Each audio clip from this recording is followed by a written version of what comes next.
Deep in the forgotten edges of known space, miners pulled ancient rock from a dead moon's core. Their drills screamed through stone that had not seen movement in millions of years. Dust clouds filled the tunnels as machines bit deeper, searching for the rare minerals that made this dangerous work profitable. Nobody expected to find the chamber. One moment, the drill pushed through normal rock. The next moment, it broke into empty space and tumbled down into darkness. The mining crew gathered at the hole's edge, shining lights into a cavern that their sensors said should not exist. The walls were smooth, almost polished, and covered in symbols that predated any known language. In the chamber's center sat an egg. It stood 3 meters tall, made of crystal that pulsed with inner light. Colors moved beneath its surface like captured fire. Heat radiated from it in waves that made the air shimmer and dance. When the first scientist touched it with a gloved hand, the egg responded with a deep thrumming sound that vibrated through everyone's bones. The mining station erupted into chaos. Scientists argued with engineers. Security personnel called for backup. The station manager, a nervous insectoid creature named Chitik, sent urgent messages to the Galactic Council asking what to do with this discovery. The answer came back within hours. Quarantine everything. Let nothing leave. Tell no one outside the station what had been found. More experts arrived on fast ships. They brought scanning equipment and reference databases. They took measurements and compared the readings against historical records. When they finished their analysis, fear replaced curiosity. The egg contained a Draken old species remembered Drakons only through nightmares passed down across generations. The ancient text described creatures of living fire that consumed entire worlds, predators so powerful that weapons meant nothing against them, monsters that drove civilizations to extinction before anyone could stop them. And one was about to hatch on Fenris Station. The evacuation orders went out immediately. All non-essential personnel should move to the far side of the station. Heavy blast doors sealed off the chamber. Automated defenses came online, their targeting systems locked on the egg.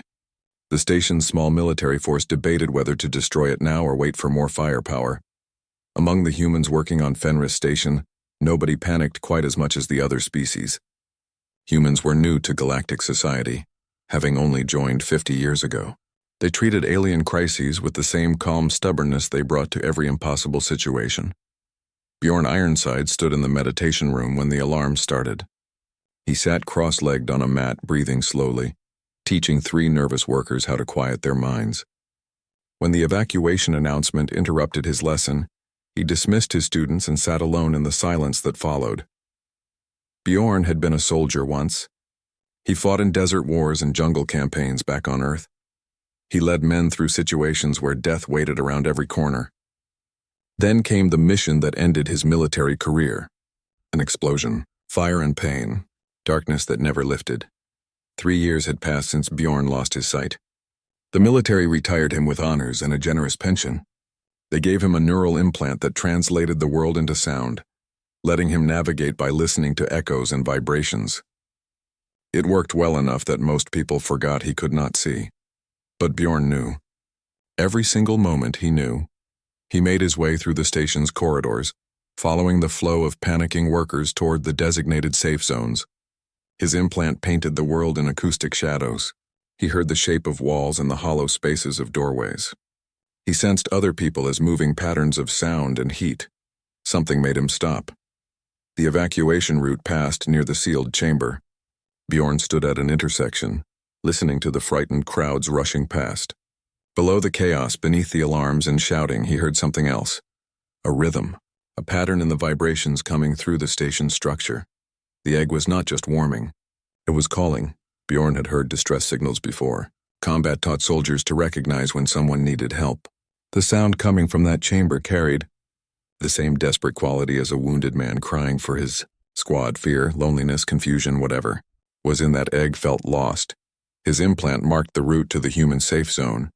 300 meters straight ahead, then down 2 levels. Simple, safe, sensible. Bjorn turned toward the sealed chamber instead. Security had abandoned this section. The blast doors stood closed but not locked. Apparently the guards assumed nobody would be stupid enough to approach a hatching Drakon voluntarily. Bjorn found the manual override panel and opened the door just wide enough to slip through. Heat hit him like a physical force. The temperature inside the chamber was easily 40 degrees hotter than the rest of the station. Metal surfaces radiated warmth. The air tasted like burning minerals. His implant struggled to make sense of the space, overwhelmed by thermal interference. Bjorn removed the neural device from his temple and clipped it to his belt.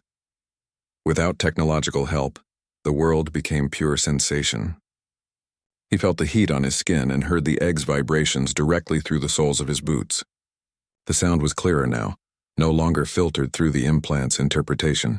It was definitely a distress call, growing more urgent with each pulse. The egg began to crack. Fracture lines spread across the crystal surface with sounds like breaking ice. Light spilled through the gaps, bright enough that even Bjorn's ruined eyes perceived it as pressure behind his eyelids. The thrumming sound became a roar. The temperature spiked.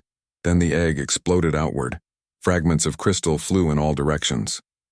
Bjorn dropped flat and felt pieces pass over his head to embed themselves in the walls. The heat became almost unbearable. Emergency systems activated, spraying foam that evaporated instantly. Something massive moved in the center of the chamber. Bjorn heard it breathing. Great bellows-like lungs drawing in air and exhaling with enough force to create wind. 4 heavy feet struck the metal deck with impacts that rang like hammer blows. Wings rustled, membranes sliding across scales. And beneath everything, that same calling sound, now coming from a living throat instead of crystal walls. The creature was crying. Bjorn recognized the sound because he had made it himself. In the hospital after the explosion, when the doctors confirmed his sight would not return, in the dark nights that followed, when despair weighed heavier than any enemy weapon, in the endless void between who he had been and who he would have to become. This was the sound of someone lost and alone, searching for something familiar in a hostile world. Bjorn pushed himself to his feet. Heat seared his lungs with every breath. Sweat poured down his face. He heard the creature moving, its great head swinging around, confused and frightened by its surroundings. He began to speak in Old Norse, the language of his grandmother's bedtime stories. The words of ancient warriors and forgotten kings. Bjorn recited verses from the Havamal, letting the rhythmic poetry fill the space between him and the creature. He did not know if it understood words, but tone carried meaning beyond language. The creature's movement stilled. Bjorn heard its head turn toward him. Footsteps approached, each one loud enough to hurt his ears. The heat of the creature's breath washed over him, hot enough to char unprotected skin. Bjorn raised his hand, palm forward, and continued speaking. He switched from ancient verses to a lullaby his grandmother sang, soft and repetitive. He took a step forward, then another, until his fingertips touched something that felt like sun-warmed stone. Scales. The creature went completely silent. Bjorn felt it studying him, felt the weight of its attention like a physical thing. Then slowly, impossibly, the temperature began to drop. Not to comfortable levels, but enough that the emergency alarm stopped screaming. Bjorn sat down cross-legged on the deck. He kept one hand against the creature's scaled snout and continued the lullaby. After a long moment, the creature lowered itself to the ground, making itself smaller. It began to make a sound of its own, a deep thrumming that harmonized with Bjorn's voice. They sat together in the superheated chamber, blind man and newborn dragon, creating a song that neither fully understood but both desperately needed. In the observation room, cameras captured everything. Scientists and soldiers watched in stunned silence as a human did the impossible. The Galactic Council received the footage within minutes, followed by new orders. Kill them both, immediately. But Bjorn heard none of this. He sat in darkness, singing to a creature that should have been his death, and felt more at peace than he had in 3 long years. Whatever happened next, in this moment, he was exactly where he needed to be. The hatchling pressed closer and Bjorn smiled. Scientists filled the observation deck above the chamber, their eyes fixed on monitors showing thermal readings that should not exist. Every instrument screamed warnings about dangerous heat levels. Every protocol demanded they evacuate. Yet nobody moved. They watched Bjorn sit beside a creature that evolution had designed to be unstoppable. The hatchling was beautiful in a terrifying way. Its scales shifted between black and gold, reflecting firelight that came from within its own body. 6 limbs supported its frame, 4 powerful legs and 2 smaller arms tucked against its chest. Wings lay folded along its back, still wet from the egg but already spanning several meters. Its head was distinctly reptilian with swept-back horns that caught the chamber's light. Most striking were its eyes. They glowed like molten metal, bright enough to hurt when looked at directly. Those eyes focused entirely on Bjorn with an intensity that suggested intelligence far beyond simple animal instinct. Commander Valdez pushed through the crowd of observers. She was a practical woman who spent 30 years in Earth's Navy before accepting this station assignment. She had seen strange things in her career, but nothing prepared her for watching a blind soldier befriend what historians called a planet killer. "Get him out of there," someone said behind her. A Chitauri officer judging by the clicking speech pattern. "How exactly?" Valdez asked without turning around. "That creature could melt through our strongest barriers. If we provoke it, we lose the station and everyone on it. Then we destroy both of them now, before the hatchling grows stronger." Valdez finally turned to face the Chitauri officer. "You want to kill a human citizen under my protection? I want to prevent millions of deaths. One human life is acceptable collateral." The argument escalated, voices rising as fear overtook reason. Engineers proposed sealing the chamber and venting it to space. Medical staff debated whether tranquilizers might work on Drakon biology. Security forces calculated firing angles and discussed acceptable losses. Through it all, Bjorn sang his lullaby. The hatchling, which Bjorn had started calling Eld in his mind, responded to every shift in his tone. When Bjorn's voice grew softer, Eld lowered its head and closed its eyes partway. When Bjorn paused to catch his breath in the hot air, Eld made worried sounds and moved closer. The connection between them seemed impossible, yet everyone could see it forming. A new voice cut through the arguing observers. "Let me enter the chamber." Dmitry Volkov stood in the doorway, a supply crate in his arms. He was built like a bear, with a gray beard and hands scarred from decades of engineering work. Dmitry and Bjorn served together years ago in different units, crossing paths during joint operations. When Bjorn needed work after his injury, Dmitry vouched for him to get this station posting. "Absolutely not," Valdez said. "We're not sending more people in there. Bjorn needs water. He's been in that heat for over an hour. Another hour and he'll collapse from dehydration." He made his choice. Dmitry set down the crate and met Valdez's eyes. "You know Bjorn. Once he commits to something, he doesn't quit. He'll die in there before abandoning that creature. So either I bring him supplies or you lose him anyway." Valdez wanted to argue but recognized the truth. She had served with enough stubborn soldiers to know when determination became unbreakable.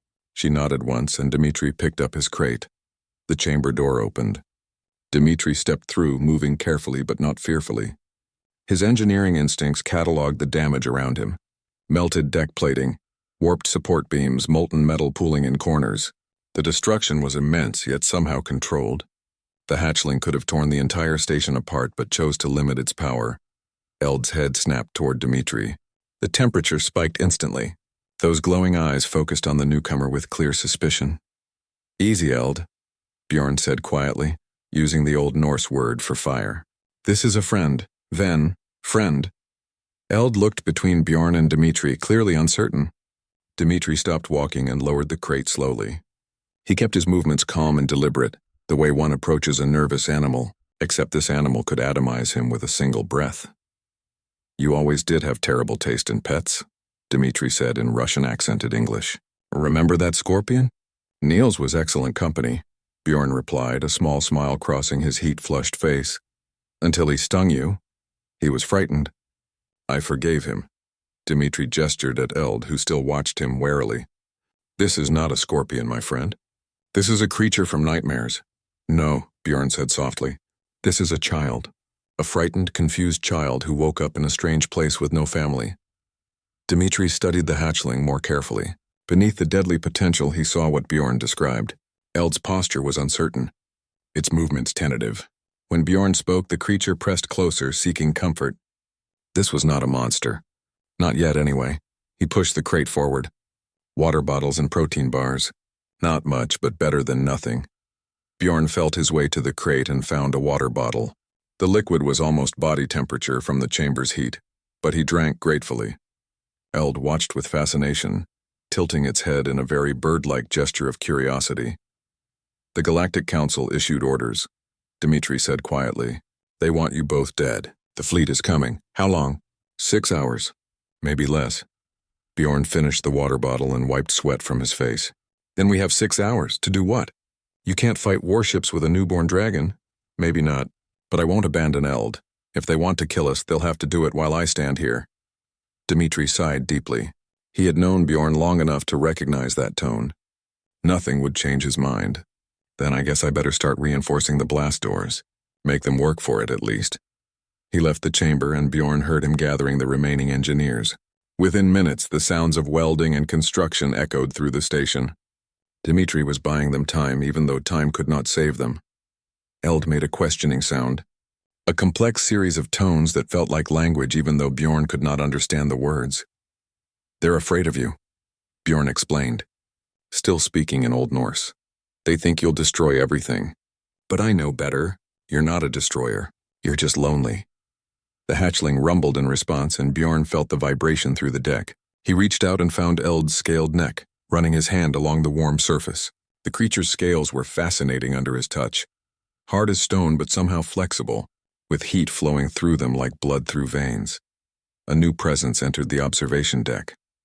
Dr. Amara Okonkwo had run from her laboratory, clutching a data pad with fresh analysis. She was breathing hard when she reached Commander Valdez. I found something, she gasped, about the hatchling's brain structure. Valdez gestured for her to continue. I've been scanning Eld's neural patterns. The brain complexity is incredible. Regions associated with advanced cognition, tool use, social bonding. The structure is similar to human brains, possibly more advanced. You're saying it's intelligent? I'm saying it's sapient. Or will be. This isn't just an animal. It's a person. A child person who happens to be incredibly dangerous. The implications spread through the observation deck like shockwaves. Several observers who had argued for immediate termination suddenly looked uncomfortable. Killing an animal was one thing. Killing a child, even a monstrous one, was something else entirely. It doesn't matter, the Chitauri officer said. Sapient or not, Dracons destroyed civilizations. History is clear, is it? Dr. Okonkwo challenged. I've been reading the historical texts. They're vague, contradictory, almost like they've been edited or translated poorly. What if the history we know is incomplete? Before anyone could respond, alarms blared. The Galactic Council's fleet had arrived early. 3 warships and a siege platform dropped out of faster-than-light travel and took up positions around Fenris Station. The largest ship broadcast a message. This is Admiral Thresh of the Chitauri Defense Fleet. Fenris Station is under quarantine. All personnel have 12 hours to evacuate. After that, we will commence bombardment. In the chamber, Bjorn heard the announcement through the intercom. Eld heard it too and responded with agitation, temperature rising again. Bjorn placed both hands on the hatchling's head. Rolig, he whispered. Stay calm. I'm here. I'm not leaving. Eld's eyes dimmed slightly, temperature dropping in response to Bjorn's confidence. The hatchling folded itself around the blind man protectively, wings creating a shelter. As if a creature barely born could somehow shield a human from warships designed to crack planets. Valdez watched through the monitors and made a decision. She opened station-wide communications. All non-essential personnel, proceed to evacuation shuttles. You have 11 hours. What about you? Her second-in-command asked. I'm not abandoning my people. Anyone who wants to stay and buy Bjorn more time is welcome. Everyone else should leave now. The station began its exodus. Families boarded shuttles. Scientists packed their research. Workers abandoned their posts. Within hours, only 15 humans remained, soldiers and engineers mostly. The kind of people who had faced impossible odds before and chosen to stand anyway. Dmitri returned to the chamber with more supplies. 22 people evacuated. 15 stayed. We're reinforcing the blast doors and setting up whatever defenses we can manage. You should go, Bjorn said. Save yourself. When have I ever done the smart thing? Dmitri replied. Besides, someone needs to document this. When they write the history of humanity's first real crisis in galactic politics, I want to make sure they get your ugly face right. Despite everything, Bjorn laughed. It echoed strangely in the chamber, mixing with Eld's curious thrumming. The hatchling seemed to enjoy the sound of laughter. The 12 hours passed quickly. Admiral Thresh's deadline approached. The siege platform's main weapon began charging, a process visible to every scanner on the station. That weapon could pierce a small moon, Against a civilian mining station, it would cut through like tissue paper. Bjorn sat with Eld, teaching the hatchling basic words. Sit, stay, come, gentle. Eld learned with frightening speed, connecting words to actions after only a few repetitions. The intelligence Dr. Okonkwo described was obvious in how quickly the hatchling understood. You're smart, Bjorn told Eld. Smarter than they give you credit for. That's going to save you, I think. Being smart makes you harder to kill without feeling guilty about it. Eld made a sound that might have been a question. I'm scared, Bjorn admitted. Not of dying. I've faced that before. I'm scared of failing you. You deserve better than this. The hatchling pressed its head against Bjorn's chest, a gesture of such trust that it broke his heart. The deadline arrived. Admiral Thresh gave the order. The siege platform fired, and Bjorn held on to Eld, whispering in Old Norse, Jeg her. Jeg forlater dig. I am here. I will not leave you. The beam struck like concentrated starlight. Pure energy traveled across space faster than human eyes could track. It hit Fenris Station's outer hull with force designed to tear apart asteroids. Metal vaporized. Bulkheads collapsed. Atmosphere screamed out through new wounds in the station's skin. But the beam never reached the chamber where Bjorn and Eld waited. Eld felt the attack coming before impact. Every scale on the hatchling's body flared bright gold. The temperature spiked so high that metal deck plating turned liquid. Air itself seemed to catch fire. Then Eld spread its wings wide and screamed. The sound was not fear or pain. It was defiance. The energy beam punched through 3 levels of station structure and met Eld's scaled hide. Instead of penetrating, the beam scattered across the hatchling's surface like water hitting hot metal. Eld's body absorbed the energy, pulling it in through scales that acted like living capacitors. The hatchling glowed brighter and brighter until looking directly at it became impossible. On the siege platform, operators watched their instruments with disbelief. The weapon was still firing at full power, yet the target absorbed everything. Energy readings from the hatchling climbed beyond maximum scale values. Every sensor overloaded, trying to measure what Eld had become. Cease fire, Admiral Thresh commanded. Cease fire immediately! The beam cut off. Smoke filled the ruined sections of Fenris Station. Emergency systems fought fires that burned without oxygen. And in the chamber, Eld stood amid a pool of liquefied metal, completely unharmed and radiating the stolen energy back into space as waves of heat and light. Bjorn lay on his back, stunned by heat exposure but alive. Eld had wrapped wings around him at the last moment, creating a shelter that trapped cooler air. Now the hatchling unwrapped carefully, checking on its human with obvious concern. I'm okay, Bjorn managed, his voice rough from breathing superheated air. You saved me. Eld made soft worried sounds and pressed its snout gently against Bjorn's chest. The hatchling's intelligence showed clearly now. It understood cause and effect. It knew the attack had come from outside and that protecting Bjorn was essential. Dr. Okonkwo burst into the observation deck, her datapad clutched tightly. Did you see that? Did everyone see that? We saw, Valdez replied quietly. She stared at the thermal readings still scrolling across monitors. It survived the siege weapon. Not just survived. Absorbed it, stored it. Do you understand what that means? Dr. Okonkwo was speaking quickly, her scientific excitement overriding fear. The historical records describe Drakons as destroyers, but that's not what I just witnessed. Eld absorbed an attack designed to kill it. That's not predator behavior. That's defensive adaptation. The Chitauri officer stepped forward. It doesn't matter. One weapon failed. We have others. And they'll fail too, Dr. Okonkwo said. Because we've been wrong about Drakons. All of us, for thousands of years. They weren't destroyers. They were something else. She pulled up files on her datapad, old texts she had been researching while the fleet approached. I found references in Lumini archives, documents that predate the common Drakon histories by millennia. They describe a war against something called the Hollow Swarm. Ancient mythology, the Chitauri officer dismissed. What if it's not? What if the Hollow Swarm was real and Drakons fought them? What if everything we think we know about Drakons is backwards? Valdez listened carefully. She had commanded enough missions to know when to trust expert analysis. What are you suggesting? I'm suggesting we've been viewing Drakons as weapons of mass destruction. But what if they were weapons of mass defense? What if they saved the galaxy from something worse and we repaid them with genocide? The words hung in the air like accusations. Several observers shifted uncomfortably.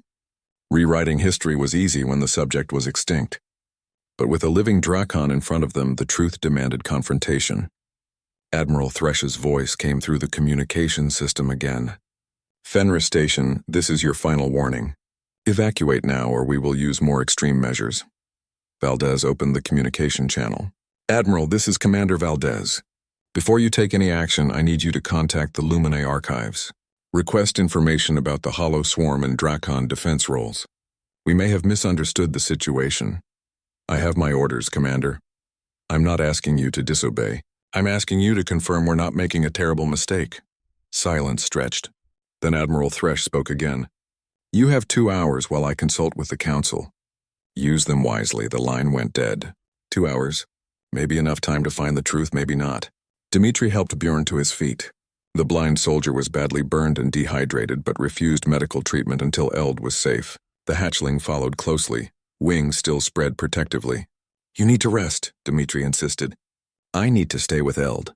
The moment I leave, they'll kill it. They might kill you anyway. Then we die together." Dmitri wanted to argue but recognized the pointlessness. Instead, he brought more water and cooling packs. Bjorn sat against a wall with Eld curled beside him. The hatchling's temperature lowered to almost comfortable levels. Without the immediate threat, Eld seemed calm, almost peaceful.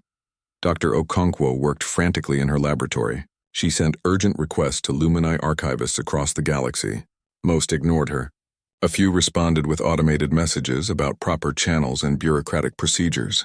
But one reply came quickly. Dr. Henna Silverstream, a Luminae historian of considerable reputation, answered personally. Her crystalline form appeared as a hologram in the station's communication room. "I received your inquiry about Drakon defensive capabilities," Dr. Silverstream said. Her voice carried harmonics that suggested deep concern. "You've discovered something on Fenris Station?"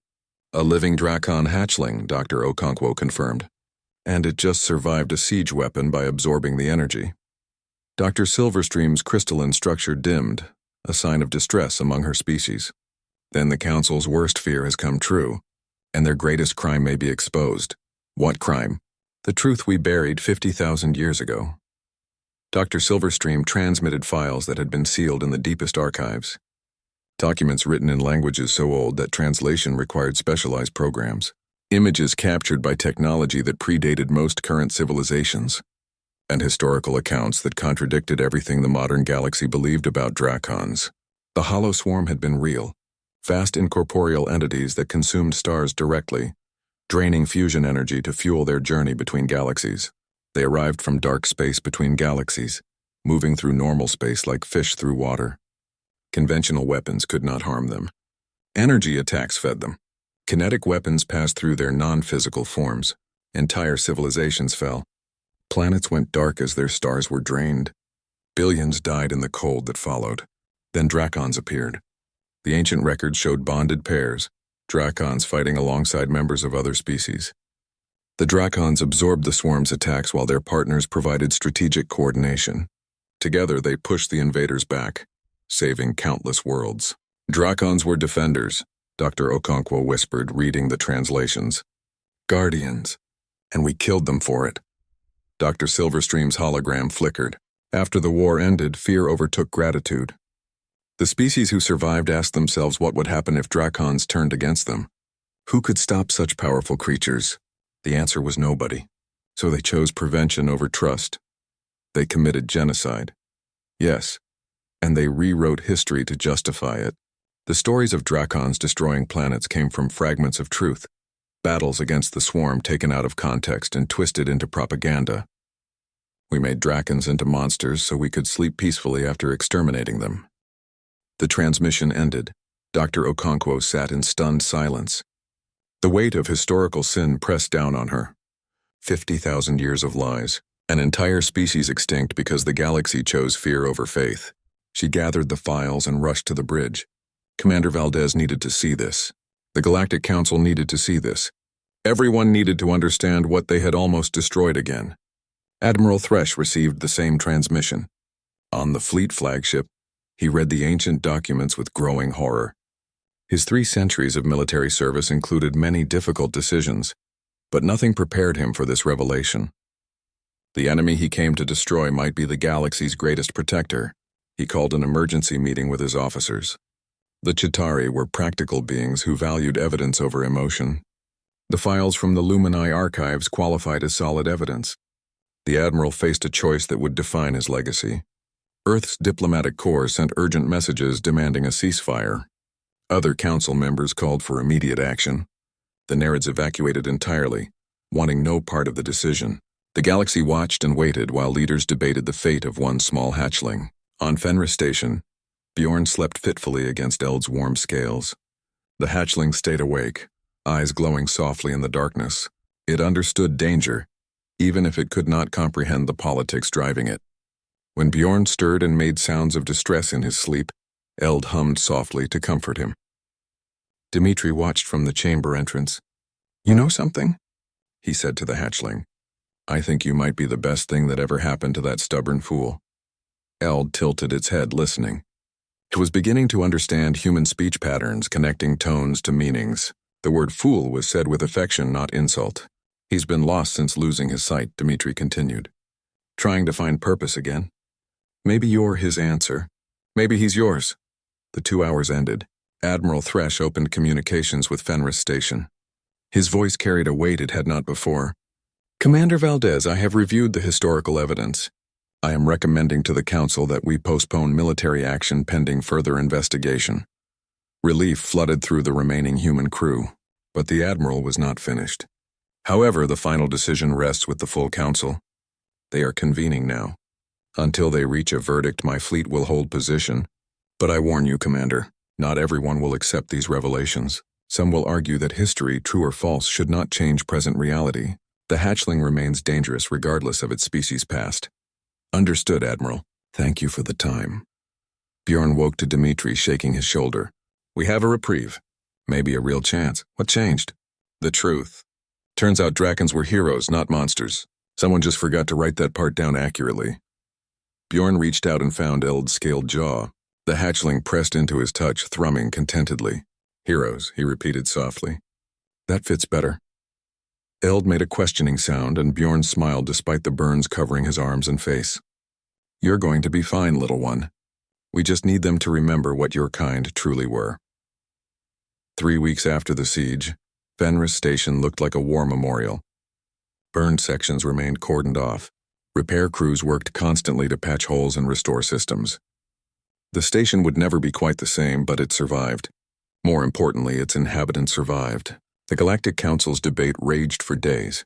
Council chambers on the central governance station filled with representatives from dozens of species, all arguing about what to do with one hatchling. Conservative factions wanted immediate termination.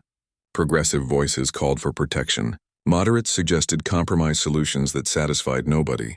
Earth's ambassador Grace Winters arrived with a proposal that shocked the assembly. Humanity would take full responsibility for Eld. They would house, feed, and monitor the hatchling. They would accept liability for any damage Eld caused. In exchange, the Galactic Council would grant Eld protected status as a sapient being. "You're asking us to trust humans with a weapon," one Chitauri representative argued. "Your species joined galactic society barely 50 years ago. You know nothing of the responsibilities this entails." Ambassador Winters stood her ground.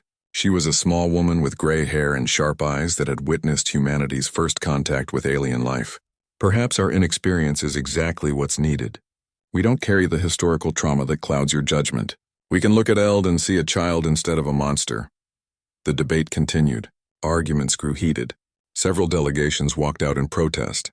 But slowly, vote by vote, a decision formed. Not unanimous, not comfortable, but sufficient.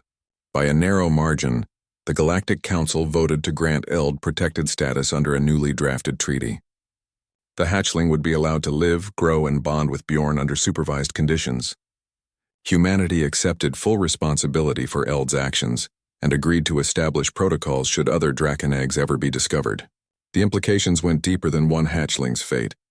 Humanity had just claimed the right to resurrect an extinct species. They gained authorization to research Drakon biology, preserve genetic material, and potentially seek out other surviving eggs. Some council members signed the treaty while secretly hoping humans would fail. Others signed because they recognized an opportunity to correct historical injustice.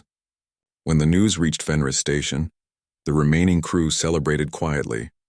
Dimitri brought actual alcohol from his private stock, saved for special occasions.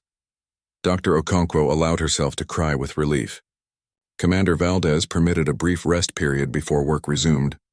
Bjorn received the news in the chamber where he still spent most of his time. Eld had grown significantly over 3 weeks.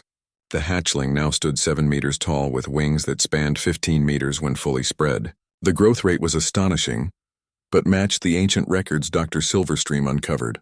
"We won," Bjorn told Eld in Old Norse. "You get to live." Eld responded with a complex series of sounds that almost resembled speech. The hatchling's vocalizations grew more sophisticated daily. Bjorn suspected Eld was developing language capability, but had no reference for what Draken speech should sound like. Dr. Okonkwo arrived with her medical scanner and a concerned expression. "We need to talk about your neural connection with Eld." "What about it?" "It's deepening faster than I anticipated. The quantum entanglement between your brain and Eld's is becoming permanent. Your neural patterns are synchronizing." Bjorn considered this while Eld pressed closer, sensing his slight anxiety. "What does that mean for me?" "Honestly, I'm not certain. The ancient records mention bonded pairs but provide few details about the bonding process itself. What I can tell you is that you and Eld are forming connections at a fundamental level. You'll always know where each other is, how you're feeling, what you need." "Sounds like marriage," Dimitri joked from the doorway. "More binding than marriage," Dr. Okonkwo corrected. "This is neurological, permanent. Breaking the bond would likely damage both of you psychologically." "I have no intention of breaking it," Bjorn said firmly. His hand rested on Eld's scaled neck, fingers tracing the patterns that flowed like lava beneath the surface. "Eld is family now." The hatchling thrummed agreement, understanding the emotional content, if not the exact words. Plans moved forward quickly. Fenris Station was unsuitable for housing a growing Drakon long-term. The council approved construction of a sanctuary facility on an uninhabited world at the edge of human-controlled space. The planet was geologically active with volcanic regions and thermal vents, similar to what ancient Drakon homeworlds supposedly looked like. The transfer took careful planning. Moving a creature that could accidentally melt through a transport ship required specialized equipment. Engineers designed a transport container, lined with heat-resistant materials and equipped with temperature regulation systems. The container was large enough to feel comfortable for Eld, but strong enough to contain accidental energy releases. Bjorn insisted on traveling with Eld. Separating them would cause distress for both. The transport ship's captain was nervous about carrying a Drakon, but agreed when Ambassador Winters personally guaranteed compensation for any damage. Launch day arrived with mixed emotions. Commander Valdez assembled the remaining crew to say goodbye. Dimitri promised to visit once the sanctuary was operational. Dr. Okonkwo would continue her research remotely and join them within a month. Bjorn stood in the transport container with Eld, feeling the ship's engines rumble to life. The hatchling was nervous about leaving the only place it had known since hatching. Bjorn sensed the anxiety through their bond and spoke soothingly in Old Norse, reciting sagas about brave travelers and distant lands. The journey took 3 days. Eld remained calm most of the time, only growing agitated when separated from Bjorn by more than a few meters. The crew gave them privacy, observing through cameras rather than entering the container. They watched Bjorn teach Eld new words and concepts, the bond between them obvious in every interaction. The sanctuary world appeared through the viewports like a vision from ancient Norse mythology. Mountains of black volcanic rock jutted into an orange-tinted sky. Lava flows glowed red across the landscape. Steam vents created clouds that drifted through valleys. It looked hostile to most life forms, but perfect for a creature that lived in fire. The ship landed near a newly constructed compound. Buildings designed to withstand extreme heat formed a loose circle around a central courtyard. Storage facilities held months of supplies. Communication arrays connected them to the nearest human colony, 2 weeks away at normal flight speed. When the transport container opened, Eld emerged cautiously. The hatchling took several steps onto the volcanic rock, then stopped. Heat radiated from the ground, from the air, from the distant lava flows. For the first time since hatching, Eld was somewhere that matched its natural environment. The hatchling spread its wings and roared. Not in anger or fear, but in joy. The sound echoed across the valley, answered by rumbling from deep underground.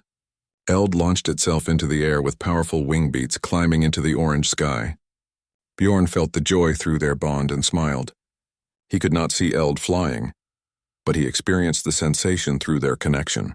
The rush of air over scales, the pleasure of wings catching thermal updrafts, the freedom of movement without constraint. Through Eld's senses, Bjorn flew. After several minutes of aerial acrobatics, Eld returned and landed beside Bjorn with surprising gentleness. The hatchling folded its wings and made soft, questioning sounds. "Yes," Bjorn said. "This is home now. Our home." The first weeks at the sanctuary passed in exploration and adjustment. Bjorn learned to navigate the volcanic landscape through his bond with Eld. The hatchling's senses were so different from human perception that experiencing them was like learning to see all over again. Eld perceived heat patterns, energy flows, electromagnetic fields. Through their connection, Bjorn began to understand the world in entirely new ways. Dr. Okonkwo arrived with a research team. They set up laboratory equipment and began comprehensive studies of Drakon biology. Every discovery raised new questions. Eld's scales contained crystalline structures that absorbed and stored energy. The hatchling's organs generated heat through processes that seemed to violate thermodynamic laws. Eld's brain showed neural pathways that suggested telepathic capability. "I think the bonding process is two-way," Dr. Okonkwo explained during one research session. "Eld isn't just receiving information from you. You're receiving from Eld. That's why you can navigate so well here. You're perceiving the world through Drakon senses." Bjorn had suspected as much. When he focused, he could sense heat signatures from kilometers away. He felt the vibrations of underground magma chambers. He even perceived the electromagnetic fields generated by the planet's core. His blindness no longer limited him because Eld gave him new ways to experience reality. Other humans began arriving at the sanctuary. Volunteers who wanted to study under Bjorn's guidance. Scientists hoping to understand the bonding process. Engineers building infrastructure to support growing operations. Within months, the lonely outpost became a small community united by a common purpose. They were preparing for the future. If other Drakon eggs existed somewhere in the galaxy, humanity would be ready to hatch them, bond with them, and integrate them into civilized society. The sanctuary became a training ground for future bonded pairs. Bjorn taught classes in Old Norse language and meditation techniques. He shared everything he learned about connecting with Eld, though he admitted much of it was instinctive. The bond defied easy explanation. It simply existed, growing stronger daily. Eld continued growing.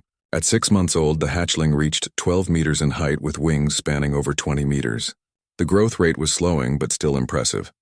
Dr. Okonkwo projected Eld would reach full adult size within 2 years. More importantly, Eld's intelligence matured rapidly. The hatchling learned human languages with ease, eventually mastering English, Old Norse, and even some Russian picked up from Dimitri's visits. Eld's speech was unlike human vocalization, produced through resonance chambers that created complex harmonic patterns, but perfectly comprehensible. "Why did they fear us?" Eld asked one evening while watching a sunset paint the volcanic sky in shades of crimson. The question came through both vocalization and their bond, carrying layers of meaning beyond simple words. Bjorn sat beside Eld, his back against warm scales. "Because power frightens people, and your kind possessed power beyond anything they could control. But we protected them. The records say so. Protection requires trust. After the danger passed, they couldn't trust something they couldn't control." "Do you trust me?" "With my life," Bjorn answered without hesitation. "Every single day." Eld was quiet for a moment. "When I hatched, I was alone, cold despite the heat. Then you came. You stood when others ran. Why?" Bjorn had asked himself the same question many times. "I heard you calling. You sounded like I felt after losing my sight. Lost, afraid, searching for something familiar in a hostile world. I couldn't walk away from that. So you saved me because you understood loneliness." "I guess I did. Then I will save others because I understand it now too. That's what Drakon should do, protect those who feel alone." Bjorn smiled in the darkness, seeing nothing with his ruined eyes but perceiving everything through his bond with Eld. The hatchling had grown into something special, not just powerful but wise, compassionate. Exactly what the galaxy needed. Ambassador Winters sent regular reports about growing interest in the Drakon Revival Project. Several species wanted to participate, hoping to bond with Dracons if more eggs were found. The ancient prejudices were fading, replaced by cautious optimism. Dmitri visited whenever his engineering schedule allowed. He brought news from the wider galaxy and spent hours sitting with Bjorn and Eld, sharing stories and vodka. "You're famous now," he told Bjorn during one visit. "Children learn about the blind warrior who befriended a dragon. I'm not a warrior anymore. You stood alone against fear itself. That's the most important battle warriors fight." As the first year ended, scanners detected unusual energy signatures in deep space, readings consistent with dormant Draken eggs, preserved in ancient caches scattered across forgotten regions. The hunt had begun, and humanity led it, not as conquerors but as potential partners. Bjorn received the news with mixed emotions. More eggs meant more Drakons, which was wonderful, but it also meant other humans would experience what he shared with Eld. Part of him wanted to keep that special connection unique. The selfish part. "You should train them," Eld said, sensing his thoughts through their bond. "Other humans will need guidance. You understand bonding better than anyone. I barely understand it myself. Then teach them to embrace not understanding, to trust connection over knowledge. That's what matters." Bjorn laughed softly and placed his hand on Eld's scales, feeling the familiar warmth and the pulse of energy beneath. A year ago, he was a broken soldier trying to find purpose. Now he was part of something larger than himself, a bridge between species, a teacher for future bonded pairs, a friend to a dragon. The future was unknowable, but for the first time in years it felt full of possibilities rather than limitations. The discovery came from an unlikely source. A merchant ship captain named Patel was hauling cargo through an uncharted system when his navigation computer malfunctioned. While recalibrating, he detected an energy signature that matched nothing in standard databases. Being curious and slightly desperate for a profitable discovery, he investigated. What he found changed everything. An ancient station orbited a dead star, so old that its hull materials predated modern metallurgy. The station was massive, kilometers across, and completely dormant. But deep inside its core, Patel's scanners detected 13 distinct energy signatures. Each one matched the readings from Eld's egg before hatching. 13 Drakon eggs, preserved in stasis for 50,000 years. Patel reported his finding to the Galactic Council, who immediately dispatched research vessels. By the time humanity learned about the discovery, 4 other species had ships en route. The race was on to claim the eggs, and the stakes could not be higher. Ambassador Winters called Bjorn directly. Her hologram appeared in the sanctuary's communication room, her expression grave. "We need you and Eld on Earth immediately. The Council is meeting to determine custody of the eggs. Several species want to claim them, and not all have good intentions." "What kind of bad intentions?"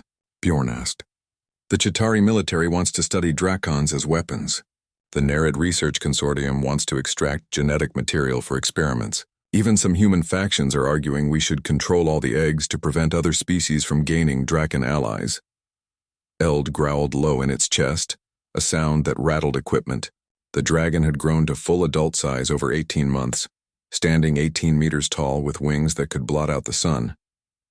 Despite the size, Eld moved with grace and intelligence that marked the species as far more than simple beasts. "When do we leave?" Bjorn asked. "Transport arrives in 6 hours. Pack light. This will be contentious." The journey to Earth took 5 days. Eld traveled in a specialized transport designed specifically for adult Drakons, with temperature-controlled sections and reinforced hulls. The dragon tolerated the confinement poorly, growing more agitated as days passed in the metal box. Bjorn spent most of the journey in the transport with Eld, using their bond to soothe the dragon's anxiety. They had grown so connected that separation caused physical discomfort for both. When Bjorn left for meals, Eld's temperature would spike. When Eld slept, Bjorn felt the dreams as vague impressions of fire and flight. Dr. Okonkwo traveled with them, constantly monitoring their bond. "You're more synchronized than ever," she reported. "Your brain patterns are nearly identical when you're in close proximity. I've never seen biological systems integrate like this." "Are we still separate beings?" Bjorn asked. "Legally and biologically, yes. But functionally, you're becoming something new. Not quite human, not quite Drakon, a true bonded pair." Earth appeared through the viewports, that familiar blue marble that Bjorn could no longer see with his eyes, but perceived through his connection with Eld. The dragon experienced the planet as a sphere of heat signatures and electromagnetic fields, and Bjorn saw it through that alien perspective. Oceans were cool blue-black zones. Cities glowed with concentrated warmth. The atmosphere shimmered with energy flows. They landed at a specially prepared facility outside Geneva, where the Galactic Council maintained its Earth embassy. Massive crowds gathered to witness Eld's arrival. The dragon was a celebrity, the first of its kind seen in modern times. News drones filled the sky. Children held signs with drawings of dragons. Adults watched with mixtures of wonder and fear. Eld emerged from the transport and spread its wings, creating a display that sent gasps through the crowd. Scales reflected sunlight in patterns of black and gold. The dragon's eyes glowed with inner fire. When Eld roared in greeting, windows rattled for kilometers. Bjorn walked beside Eld, his hand resting on the dragon's lower leg for guidance. Security personnel escorted them through the crowd, which parted with respectful distance. Humans were proud of their bonded pair, but other species in attendance looked less certain. The council chambers had been modified to accommodate Eld.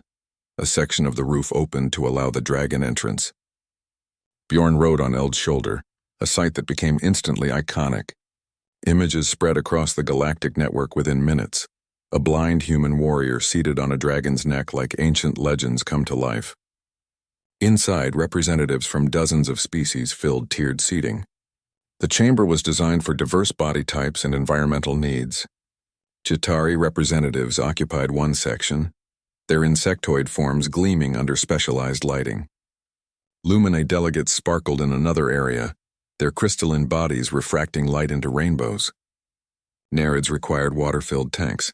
Dozens of other species brought their own unique requirements. At the chamber's center stood a platform for speakers. Eld settled near it, folding wings carefully to avoid damaging equipment. Bjorn dismounted and stood beside the dragon, presenting a unified front. Ambassador Winters opened the proceedings. We gather to determine the fate of 13 Drakon eggs. This decision will define how our civilization treats rediscovered species and corrects historical injustices. I yield the floor to those who would make claims. The Chitauri representative spoke first, a military commander named Strix. The eggs should be distributed among member species for study. Drakons possess capabilities that could revolutionize defense technology. Monopolizing them would be irresponsible. Murmurs of agreement came from several delegations. The idea of sharing the eggs sounded reasonable on the surface, but Bjorn heard the subtext. They wanted to study Drakons as weapons, not welcome them as partners. A Nerid scientist proposed alternative approaches involving genetic preservation and cloning. Several smaller species argued they should receive eggs for protection against larger neighbors. The arguments grew heated, each faction presenting self-interested justifications. Then Dr. Silverstream, the Luminae historian, requested to speak. Her crystalline form moved to the platform with deliberate grace. When she addressed the assembly, her harmonic voice carried authority earned through centuries of scholarship. Before we divide these eggs like spoils of war, we should remember what Drakons truly were. I have spent 18 months researching archives we sealed after the purges. The truth is darker than I first revealed. The chamber quieted. Dr. Silverstream projected images onto holographic displays. Ancient footage, grainy and damaged, but clear enough to understand. They showed Drakon-bonded pairs fighting the Hollow Swarm. Scenes of desperate last stands and heroic sacrifices. And finally, the aftermath. After the swarm was defeated, the surviving civilizations faced a question. What to do with these powerful allies? Some proposed gratitude and partnership. Others, consumed by fear, proposed extermination. A coalition formed around the latter position. The images shifted to show Drakon nests being destroyed. Adult Drakons attacked while sleeping. Eggs smashed or ejected into space. Systematic genocide carried out with military efficiency.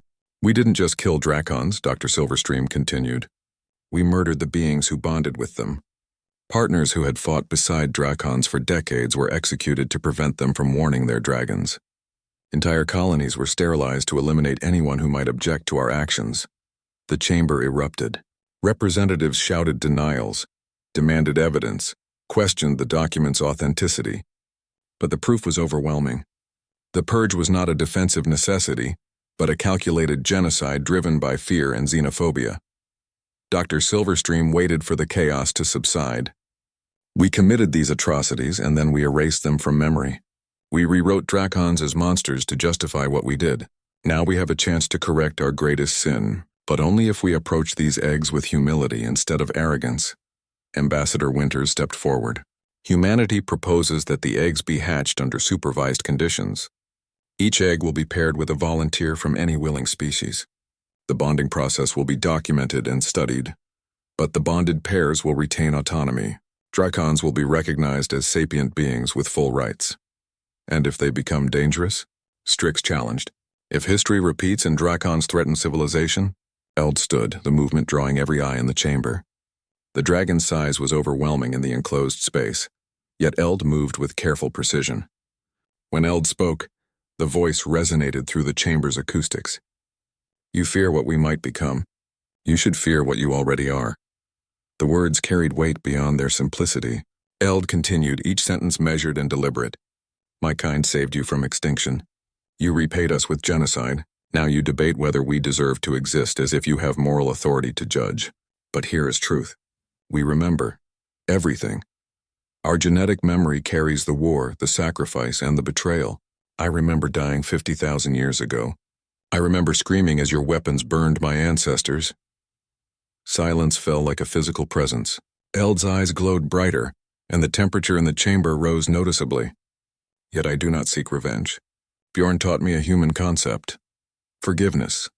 Not because you deserve it, but because hatred would make me like you were. So I offer choice. Let my siblings hatch and bond with those who will treat them as partners, or destroy the eggs and live with guilt forever.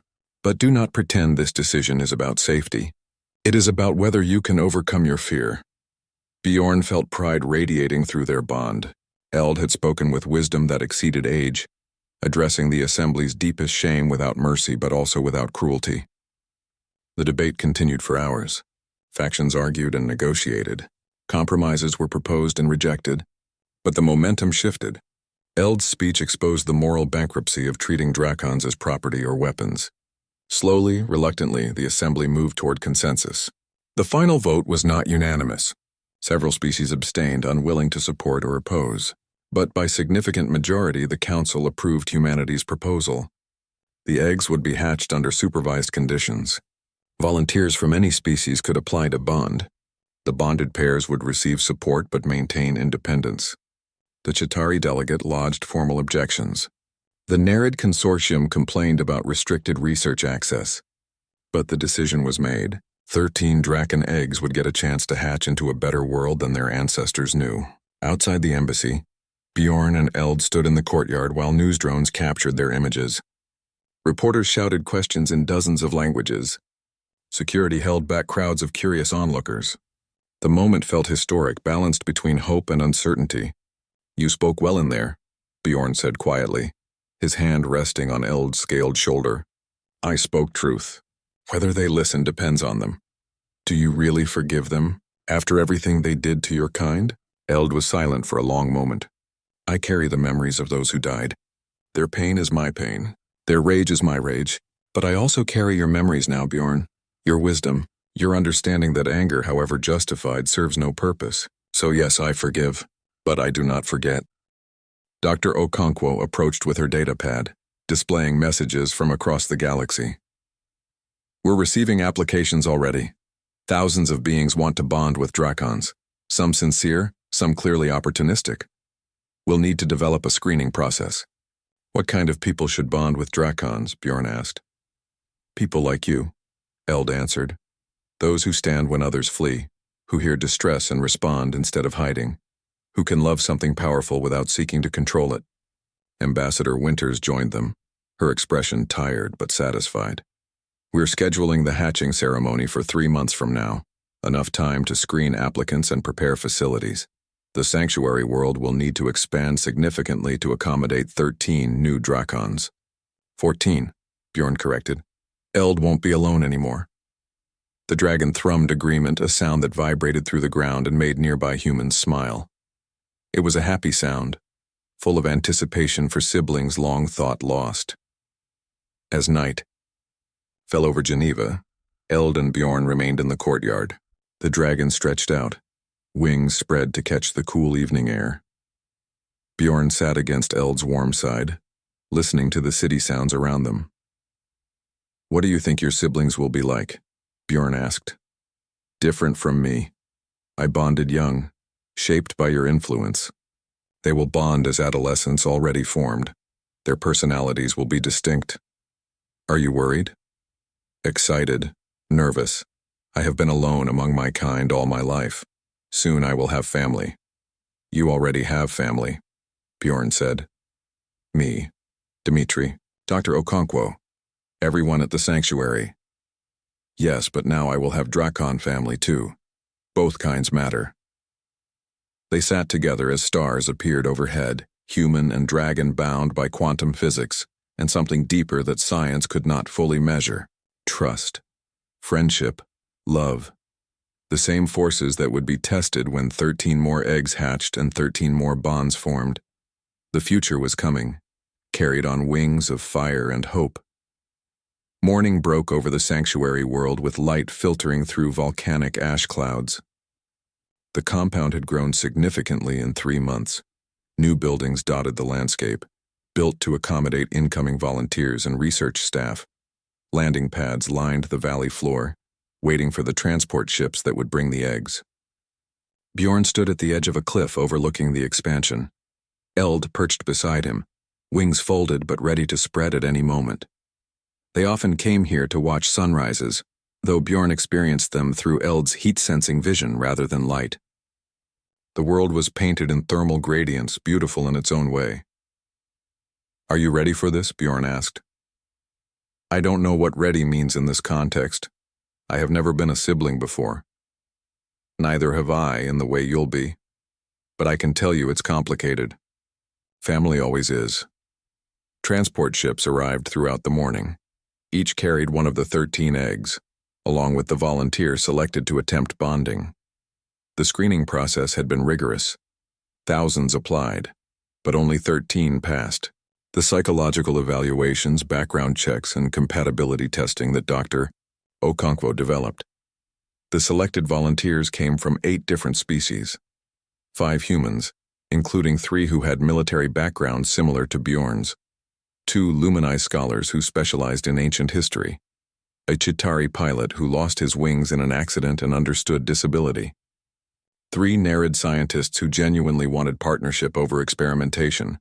A young Yaran trader who simply loved the idea of dragons. And 2 members of species so rare that their names required translation software. Each volunteer had one thing in common. When they read about Bjorn and Eld's story, they did not see a powerful weapon to be controlled. They saw a relationship worth having, whatever the cost. The eggs were arranged in the central courtyard, each in a specialized incubation chamber.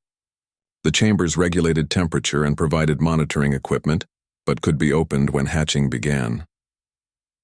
Bjorn walked among them with Eld, examining each egg through their shared perception. "They're beautiful," Bjorn said. Each egg pulsed with unique patterns, no 2 exactly alike. "They're my family," Eld replied softly. "My siblings who should have hatched 50,000 years ago." Dr. Okonkwo coordinated the hatching schedule. The eggs would open 1 per day over 13 days, giving each bonding attempt maximum attention. The first egg belonged to a human named Yuki Tanaka, a former trauma surgeon who lost her medical license after making a controversial decision that saved 3 lives, but violated protocol. "Why did you volunteer?" Bjorn asked her as they stood before the egg. "Because I understand being judged for one moment instead of a lifetime of service. These dragons deserve advocates, not controllers." The egg began to crack as evening fell. The process was faster than Eld's hatching, perhaps because the egg had been in stasis so long. Crystal fragments fell away and a smaller dragon emerged. This one had scales of deep blue and silver, quite different from Eld's black and gold. The hatchling stumbled, confused and frightened. It looked around with glowing blue eyes, searching for something familiar in an alien environment. Temperature spiked, and the hatchling's distress was obvious. Yuki stepped forward without hesitation. She began speaking in Japanese, her voice calm and melodic. She sang a lullaby her grandmother taught her, The same instinct Bjorn followed with Eld. The hatchling's head turned toward her. For a moment, nothing happened. Then the hatchling moved closer, lowering its head to Yuki's level. She placed her hand on scaled skin, and the temperature began to drop. The bond was forming. "It's working," Dr. Okonkwo whispered, monitoring neural activity. "They're synchronizing." Eld watched with intense interest. When the new hatchling was calm, Eld approached slowly. The two dragons studied each other, communicating through sounds that humans could not interpret. Finally, they touched foreheads in what seemed like a gesture of recognition. "Welcome, sibling," Eld said. "You are safe now." The pattern repeated over the following days.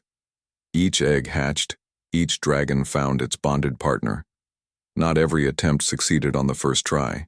2 volunteers could not establish connections, and backup candidates stepped in. But by the 13th day, 13 dragons had bonded with 13 beings from across the galaxy. The diversity was remarkable. Dragons came in varied colors and sizes. Some were larger than Eld, others smaller. Their personalities differed wildly. Some were bold and curious. Others were cautious and thoughtful. A few showed artistic tendencies, arranging rocks into patterns or creating sculptures from cooled lava. The bonded partners adapted to their new reality with varying success. The Chitauri pilot discovered he could fly again by riding his dragon. The Lumini scholars found their dragons had natural affinity for historical knowledge, accessing genetic memories from before the purges. The Nerid scientists formed research partnerships with their dragons, studying problems collaboratively. One unexpected development was how quickly the dragons learned to communicate with each other. They developed a language that combined vocalizations, empathic projection, and quantum resonance. When dragons spoke to each other, bonded partners experienced the conversations as impressions and emotions rather than words. Bjorn found himself serving as mentor to the other bonded pairs. He taught them meditation techniques for managing the intense neural connection. He shared lessons learned from 18 months of bonding with Eld. He helped them understand that the bond was partnership, not ownership. "Some days I can't tell where I end and Eld begins," one volunteer confessed during a group session. "Is that normal?" "Define normal," Bjorn replied. "What we're doing has no precedent in modern history. Every day is new territory. But it doesn't scare you?" "It terrifies me sometimes, being this close to another consciousness, human or dragon. But the alternative is worse. Being alone terrifies me more." Eld and the other dragons began training together. They practiced controlled flight patterns, learned to regulate their temperature output, and developed combat techniques for defending themselves if necessary. Watching 14 dragons flying in formation was spectacular. News organizations broadcast the footage across the galaxy, and public opinion continued to shift. Not everyone was pleased with the developments. Conservative factions in the Galactic Council filed protests. Some species considered the Dragon Revival Project dangerous. A few extremist groups called for new purges before the dragons reached full maturity. Security around the sanctuary was increased after credible threats, but support was growing too. Children across the galaxy idolized the dragons and their partners. Artists created works inspired by the bonds. Philosophers debated the nature of consciousness and connection. The dragons became symbols of redemption and possibility. 6 months after the hatching, an incident tested everything they had built. A hollow swarm scout entity entered the galaxy from dark space, the first detected in 50,000 years. It was smaller than the full invasion force that ancient records described, but still dangerous. The entity approached an inhabited system, and planetary governments issued evacuation orders. The Galactic Council debated responses. Military forces mobilized, but everyone remembered that conventional weapons were ineffective against the swarm. Fear spread quickly. The old enemy had returned. Eld called an emergency meeting of all 14 dragons. The conversation happened through their unique language, incomprehensible to observers. But through the bonds, partners felt the weight of decision. The dragons remembered the war through genetic memory. They knew what the swarm represented. "We should help," Eld announced to the assembled partners. This is what dragons were created to fight. You're not weapons, Bjorn objected. We've spent months establishing that. We're not weapons. We're guardians. There is a difference, Yuki spoke up. Our dragons want to defend against this threat. Shouldn't we support them? We're talking about sending untrained dragons into combat against an enemy from nightmare stories, another partner argued. They're barely 2 years old, counting Eld. We're talking about letting people die because we're too afraid to use the tools we have, a Luminized scholar countered. The swarm destroyed civilizations. If we have a defense, we must use it. The debate raged until Dr. Okonkwo interrupted with scanner data. The swarm entity is accelerating. It will reach the inhabited planet in 48 hours. Whatever we decide, we need to decide now. The choice fell to the dragons ultimately. They were sapient beings with the right to determine their own actions. Each dragon consulted with their partner privately, sharing thoughts through bonds that words could not adequately convey. In the end, all 14 dragons volunteered. They would face the swarm scout as their ancestors did, but this time they fought as free beings defending others by choice, not as weapons deployed by masters. The journey to the threatened system took 30 hours at maximum speed. The dragons traveled in specialized carriers that opened to space when needed. Their bonded partners stayed close, providing emotional support and tactical coordination. Bjorn felt Eld's determination through their connection, mixed with fear and ancient rage inherited from memories of the last war. The swarm entity was visible from a distance, a vast darkness that absorbed light. It moved through space like oil through water, leaving distortions in its wake. Scanner readings showed it was approaching the planet's star, preparing to drain energy directly. The dragons launched from their carriers in tight formation. Eld led, the eldest and most experienced. They spread out as they approached the entity, surrounding it from multiple angles. To observers watching from nearby ships, the formation looked almost choreographed, as if the dragons had practiced this maneuver countless times. The entity noticed them and shifted trajectory. Tendrils of darkness reached toward the dragons, the same attacks that had killed billions in the ancient war. But the dragons were ready. They absorbed the dark energy, scales glowing brighter as they converted the swarm's attacks into power. Through his bond, Bjorn experienced what Eld felt. The swarm's energy was cold, so fundamentally cold that it made regular space feel warm. It carried hunger and emptiness, a void that wanted to consume everything. But Eld's biology was specifically evolved to counter that hunger. The dragon's internal heat transformed the cold into useful energy. The battle lasted only minutes but felt eternal to those watching. 14 dragons attacked in coordinated patterns, biting and tearing at the entity's non-physical form. Their flames burned in ways conventional fire could not, targeting the quantum structure that gave the swarm coherence. When the entity tried to flee, they pursued.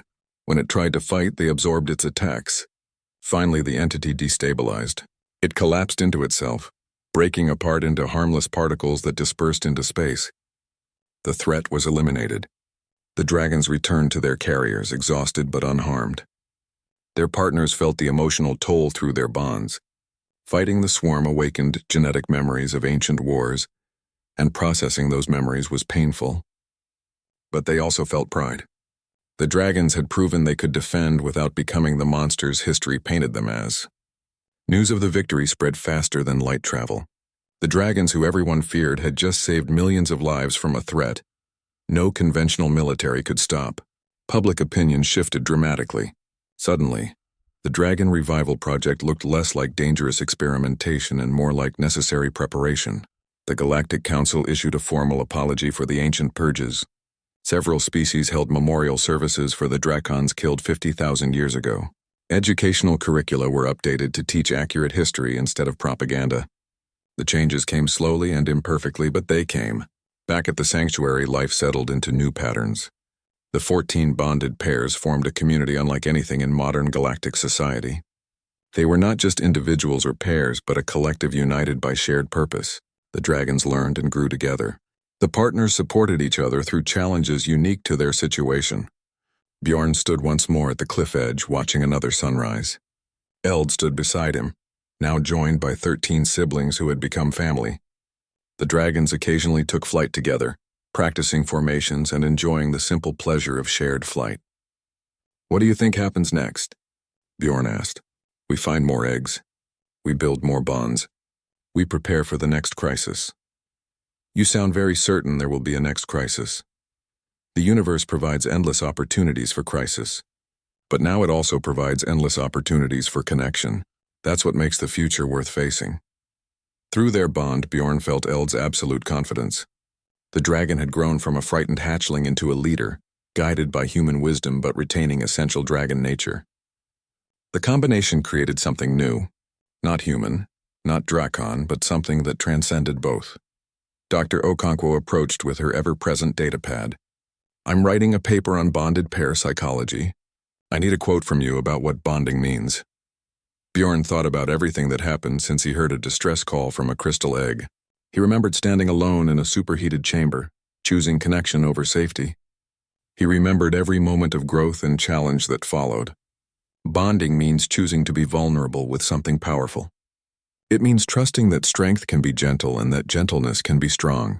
Most importantly, it means understanding that we're better together than we ever could be apart. That's beautiful, Dr. Okonkwo said. Very quotable. It's also true, which is rarer than beauty. Dimitri arrived on a supply ship later that day, carrying vodka and news from Earth. He found Bjorn in the training yard, watching young dragons practice controlled flame projection. You've built something remarkable here, Dimitri said, offering Bjorn a drink. We built it, all of us. Couldn't have done it alone. You stood alone in that chamber when nobody else would. That's what started everything. I stood because I recognized loneliness. Anyone could have done the same. But nobody did, only you. That's what makes you special, my friend. They drank in comfortable silence, two old soldiers who had survived enough wars to value peace. Around them, dragons and partners trained together, creating a future that ancient civilizations tried to destroy. Years passed. The sanctuary expanded into a full academy, training new bonded pairs as more eggs were discovered. The 14 original pairs became instructors and leaders. Their bonds deepened to levels that science struggled to measure. They were not just partners but aspects of a single consciousness that happened to inhabit multiple bodies. Bjorn aged as humans do. His hair turned completely white. His body accumulated scars from training accidents and adventures, but he never regretted the choice he made in that chamber. Every day with Eld was a gift he once thought impossible. On his 60th birthday, the sanctuary held a celebration. Dragons and partners from across the galaxy attended. The Academy now trained dozens of new pairs annually. The Drakon species was no longer endangered but thriving, integrated into galactic society as guardians and partners. Eld spoke at the celebration, addressing the assembled crowd with eloquence earned through years of growth. Bjorn gave me life by choosing connection over fear. He stood alone when standing seemed foolish. He taught me that strength means protecting others, not dominating them. I am who I am because a blind warrior heard my distress and responded with compassion. That is the legacy we carry forward. Bjorn felt emotion through their bond, love that transcended species and biology. They had been together for decades, facing challenges that would have broken weaker partnerships. But their bond remained unshakable, forged in fire and tempered by trust. Late that night, after the celebration ended, Bjorn and Eld returned to their favorite cliff. They watched stars wheel overhead, perceived through senses both human and dragon. The universe stretched before them, full of mysteries and opportunities. Thank you, Bjorn said quietly. For what? For responding when I called, for teaching me to see without eyes, for being family when I felt alone. I should thank you. You gave me more than life. You gave me purpose, identity, love. I guess we saved each other then. The best partnerships work that way. They sat together as night deepened, blind man and fire dragon, proving that the greatest strength comes not from power but from choosing to connect despite fear. Their story would be told for generations, inspiring new partnerships and reminding civilizations that redemption is always possible. In the distance, young dragons practiced night flying, their flames leaving trails across the dark sky. Each one was bonded to a partner who chose connection over control. Together they built a future that ancient fears tried to prevent. The galaxy had learned its lesson. Never again would power be feared to the point of genocide. Never again would beings be judged by what they could destroy, rather than what they could protect. The bonds between dragons and partners proved that trust, however risky, created stronger civilizations than fear ever could. Bjorn leaned against Eld's warm scales and smiled. He could not see the future with his ruined eyes, but he felt it through his bond. It was bright, warm, and full of possibilities. Exactly what he found when he stood alone before a dragon hatchling and chose connection over safety. The best choice he ever made.